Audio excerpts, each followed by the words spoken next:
უმეტესი ქართველებისა, საქართველოს მოქალაქეებისა ცხოვრება უცხოეთში, ამ გადაწყვეტილების შემდეგ, ამ კანონმდებლობაში ცვლილების შემდეგ ვერ მიიღებს არჩევნებში მონაწილეობას. მარტო პარიზში რამდენადაც 15,000 მეტი ქართველია და ფაქტობრივად უმეტესობა რჩება მთავარი უფლების, არჩევანის უფლების გარეშე.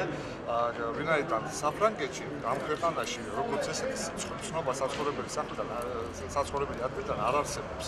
თქვენ ვერ ნახავთ ერთ-ერთ ორგანოს, რომელსაც შეუძლია ანალოგიური ცნობა გასცეს, ეს ნიშნავს ავტომატურად, რომ უმეტეს ქართველს, ანუ საქართველოს მოქალაქეს, უბრალოდ ეკრძალება არჩევნებში მონაწილეობის მიღება. ვაპროტესტებთ საგარეო საქმეთა სამინისტროს განცხადებას, რომლებიც იცავდა ჩვენ არჩევნებში მონაწილეობას.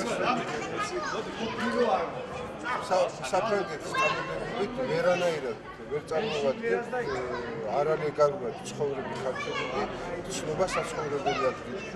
ეს იმას ნიშნავს, რომ ჩვენ ქართველები არჩევნებში ვერ მივიღებთ.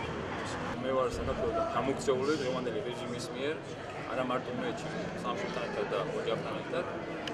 და გავხდიდულებული მეთქვა საფრანგეთის ხელისუფლებისთვის პოლიტიკურ თავშესაფარად. რაც ერთად დამაკმაყოფილებს მე და მაქვს პოლიტიკურ დევნილ სტატუსი. აქედან გამომდინარე მიგზალება ფრანგული კანონმდებლობით მივიდი საქართველოს კონსულში და გავიარე რეგისტრაცია ხმის მისაწვდომად. ასეთები არიან ძალიან ბევრი საფრანგეთში, რომლებიც არიან დევნილები, დღევანდელი ხელისუფლების, დღევანდელი უსამართლობის და მე მინდა მოვწოდო იმ ხალხს, ვინც ცხოვრობენ საზღვარგარეთში და ზოგადად საფრანგეთში. აუცილებლად თქვა, ვისაც კი აქვს იმის საშუალება და უფლება კანონი აზრებს, რომ მივიდეს და ხმა მისცეს და თავისი ხმა არ გამოიყენოს კიდევ ერთხელ მათ ჩვენმა ხელისუფლებამ ჩვენი ქვეყნის საზიანოდ, ყველა მივიდეს და გამოხატოს თავისი ნება. არის საქართველოს ტერიტორია. არა მარტო მანქანას შეიძლება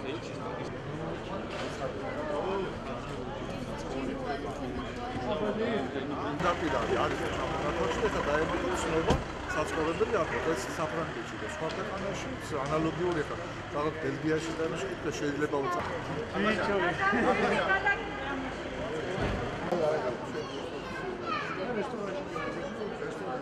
არა ის მე